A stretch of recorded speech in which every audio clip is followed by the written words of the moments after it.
Hello aspirants, welcome back to my channel. तो आज से हम वर्ल्ड ज्योग्राफी की सीरीज़ स्टार्ट करने वाले हैं जिसमें हम कंप्लीट वर्ल्ड ज्योग्राफी करेंगे।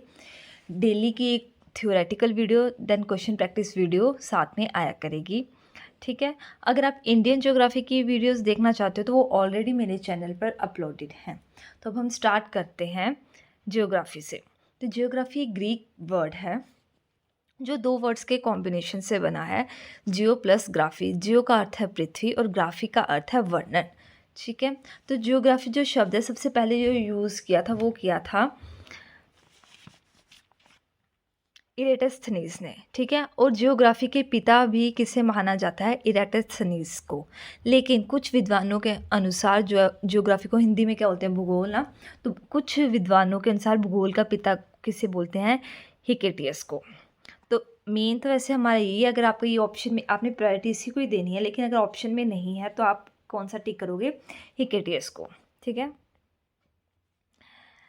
एक पुस्तक है भारत का भूगोल, इसके लेखक कौन है? टॉलमी। ये वैसे भी क्वेश्चन आता है कि भारत का भूगोल बुक के लेखक कौन है, तो आपको पता होना चाहिए टॉलमी।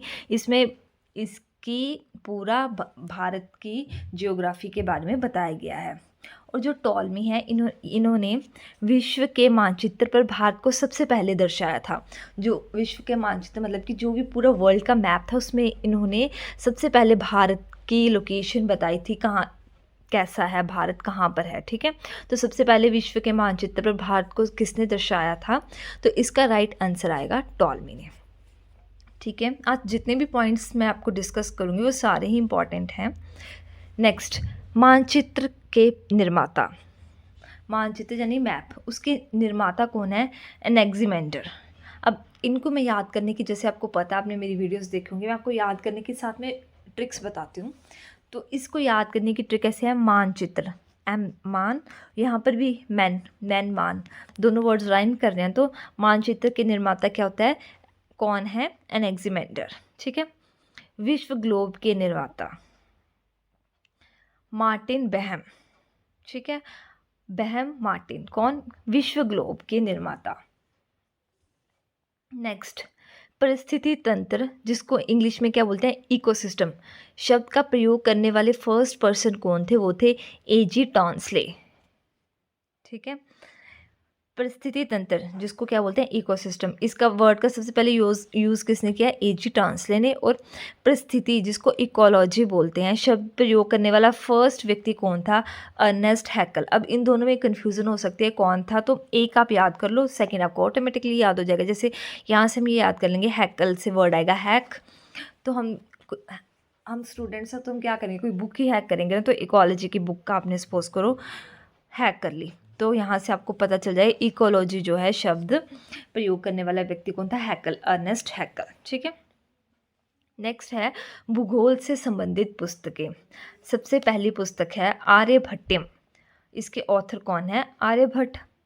सेकंड पुस्तक है किताब उल हिंद, इसी को ही हम तहकीक हिंद बोलते हैं, और इसके ऑथर हैं अलबरूनी। क्वेश्चन कई बार ऐसे भी आता है कि अलबरूनी किसके दरबार में आया था? तो ये महमूद गजनबी के दरबार में आया था। वैसे तो ये इतिहास की पुस्तक है, लेकिन इसमें भारत के भूगोल का भी वर्णन है। ठीक है। नेक्स्ट है नेचुरल हिस्ट्री, पिलनी। और भारत का भूगोल, टॉलमी। ये तो हमने पीछे पढ़ा था। Next cosmos, von Humboldt. अब ये कैसे याद रखोगे? कॉस्मो मतलब कॉस्मेटिक्स। भाई कॉस्मेटिक्स का सामान यूज़ करने के लिए वो यूज़ करते हैं जो बोल्ड होता है, बोल्ड लड़के ही भाई मेकअप करती हैं। तो वान हमबोल्ट्स। सिद्धांत शिरोमणि के ऑथर हैं भास्कराचार्य।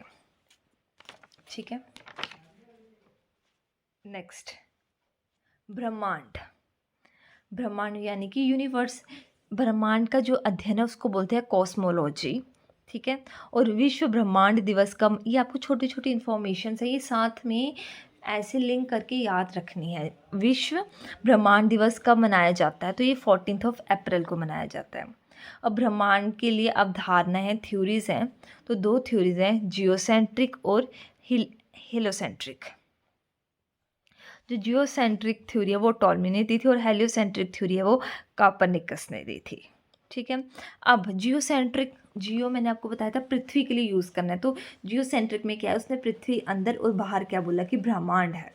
और जो हीलियोसेंट्रिक है उसने क्या बोला, सूरज अंदर और बाहर क्या है, ब्रह्मांड है, बस इतना सा फ़र्क है। जो कोपरनिकस है इन्होंने ही सौर मंडल के नियम दिए हैं, आगे हम पढ़ेंगे ये सारे, ठीक है। आधुनिक खगोल शास्त्र के जनक किसको बोला जाता है, कोपरनिकस को ही बोला जाता है, ठीक है। 1920 में एडविन हब्बल ने बताया था ब्रह्मांड का विस्तार अभी भी जारी है, मतलब एडविन हब्बल ने क्या बोला कि जो ब्रह्मांड है वो अभी भी एक्सपैंड हो रहा है, विस्तार हो रहा है, बड़ा हो रहा है, ठीक है। नेक्स्ट, ग्रहों की गति के नियम किसने दिए थे, केपलर ने। नेक्स्ट, अब मेन आता है आपका ब्रह्मांड की उत्पत्ति, बिग बैंग थ्योरी से क्वेश्चन एक आधा आपका ज़रूर आ जाता है, ठीक है। तो ब्रह्मांड की उत्पत्ति कब हुई थी, 15 बिलियन वर्ष पहले हुई थी। इसका मुख्य सिद्धांत क्या है, बिग बैंग थ्योरी, जिसको हम महाविस्फोट सिद्धांत बोलते हैं, ठीक है। ये किसके द्वारा आया था, एफ जॉर्ज लेमेंटियर, ठीक है। बिग बैंग थ्योरी किसने दी थी, तो इम्पॉर्टेंट क्वेश्चन है ये। तो इसका आंसर आएगा एफ जॉर्ज लेमेंटियर, और इसकी बाद में व्याख्या हुई थी 1967 को रॉबर्ट बैगनर ने की थी, ठीक है। उन्होंने क्या बताया था कि क्या हुआ था कि जैसे बिग बैंग थ्योरी आई थी ना, तो क्या बोला कि ये मैंने एक डायग्राम से समझाया, आप समझने की कोशिश करो। एक कोई गैसीय गोला है, उसमें गुरुत्वाकर्षण यानी कि ग्रेविटेशनल फोर्स वो भी इंक्रीज हो रही है, घनत्व यानी कि डेंसिटी, उसकी डेंसिटी भी बढ़ रही है, उसमें ऊर्जा भी इंक्रीज हो रही है। तो क्या होगा, उसमें विस्फोट हो जाएगा, और फिर क्या होगा, आगे वो स्प्लिट आउट हो जाएगा कई पार्टिकल्स में, मतलब कई पदार्थों में उसका विखराव होगा। जो बिग बैंग थ्योरी आई थी उसी में से इलेक्ट्रॉन, प्रोटॉन्स, न्यूट्रॉन, जो हम केमिस्ट्री में पढ़ते हैं, वो सारे मौलिक कण जिनको बोलते हैं, वो सारे किस थ्योरी के अंडर आते हैं, बिग बैंग थ्योरी के। इन्होंने आगे किसका निर्माण किया था, हाइड्रोजन का। हाइड्रोजन ने आगे किसका निर्माण किया, बादल का। बादल ने आगे किसका निर्माण किया, निहारिका का, जिसको बोलते हैं नेबुला, ठीक है। तो आपने ऐसे सीक्वेंस वाइज याद कर लेना है।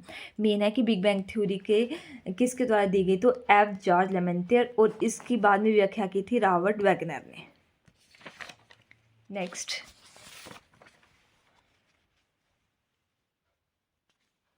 ब्रह्मांड के रहस्यों को जानने के लिए CERN ने LHS का 2010 में सफल प्रयोग किया। अभी CERN या LHS क्या है, तो CERN की फुल फॉर्म है European centre for nuclear research, और LHS क्या है, लॉर्ड हैडन कोलाइडर, ठीक है, लॉर्ड हैडन कोलाइडर। इसी प्रयोग से तो क्वेश्चन आ जाता है कि किस प्रयोग से हिग्स बोसोन का निर्माण हुआ था, तो LHS, ठीक है। किसने किया था, CERN, European centre for nuclear research ने। तो जो हिग्स बोसोन है इसको हम डार्क एनर्जी या फिर डार्क मेटल, और इसी को ही हम गॉड पार्टिकल बोलते हैं।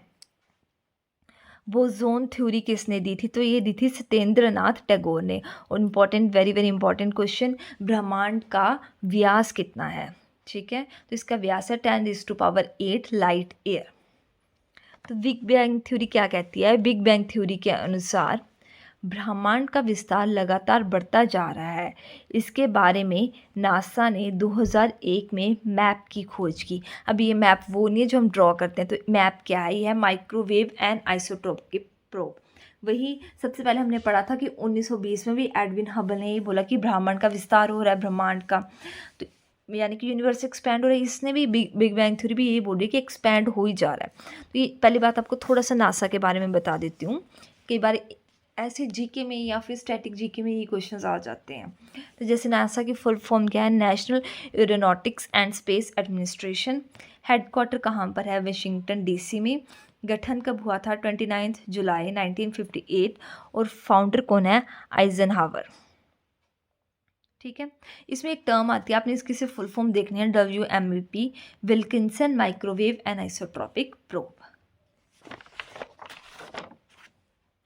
नेक्स्ट एक पॉइंट आता है आपका आकाशगंगा। तारों के समूह को हम क्या बोलते हैं, आकाशगंगा, जिसे इंग्लिश में हम क्या बोलते हैं, गैलेक्सी। तारों के समूह को क्या बोल दिया, आकाशगंगा, गैलेक्सी। गैलेक्सी को ही हम क्या बोल देते हैं, मिल्की वे, दुग्ध मेखला, मंदाकिनी, ठीक है। ये सारे कहाँ किसके नाम है, आकाशगंगा के। जो सबसे पहले जो है मिल्की वे को किसने देखा था, गैलीलियो ने देखा था। आकाशगंगा के सबसे नज़दीकी मंदाकिनी, मतलब कि सबसे पास वाली, ठीक है। वो क्या है, उसका नाम देवयानी, एंड्रोमेडा। नवीनतम ज्ञान मंदाकिनी, जब सबसे नई वाली गैलेक्सी है उसका नाम क्या है, ड्वार्फ।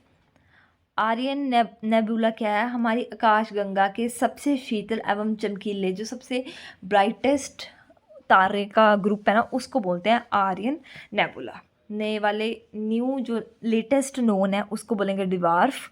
और सबसे नज़दीकी जो है आकाशगंगा की पास, वो है देवयानी। ठीक है, तो सबसे अंदर क्या है, उपग्रह, फिर ग्रह आएंगे, फिर सौर आएगा, फिर गैलेक्सी आएगी, फिर ब्रह्मांड आएगा। तो होप्स आपको मेरी आज की वीडियो अच्छी लगी होगी। अगर लगे तो प्लीज़ लाइक, कमेंट, शेयर और सब्सक्राइब करें। और अगर कोई भी आप कुछ भी चेंज चाहते हैं तो प्लीज़ आप कमेंट सेक्शन में बताएं। Thank you so much for watching.